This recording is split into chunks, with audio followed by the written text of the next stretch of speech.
Seorang kepala desa Kades bernama Anton Arif 48 yang berasal dari Desa Karangasem, Kecamatan Wonorejo, Kabupaten Pasuruan, ditangkap oleh polisi karena terlibat dalam aksi gendam di Kabupaten Tuban.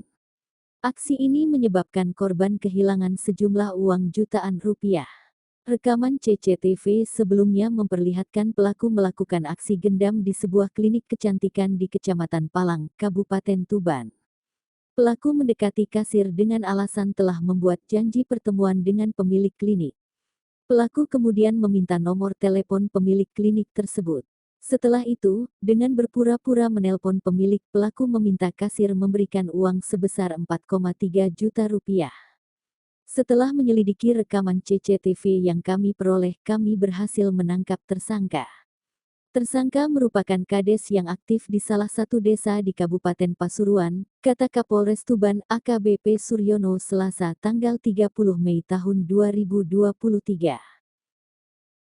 Kasat Reskrim Polres Tuban, AKP Tommy Prambana, menambahkan bahwa pelaku mengaku baru 1 bulan ini menjalankan aksinya dengan modus gendam di Kabupaten Tuban. Kerugian total yang ditimbulkan sebesar 4,8 juta rupiah. Pelaku akan dipertanggungjawabkan atas perbuatannya dan ditahan di sel tahanan Polres Tuban.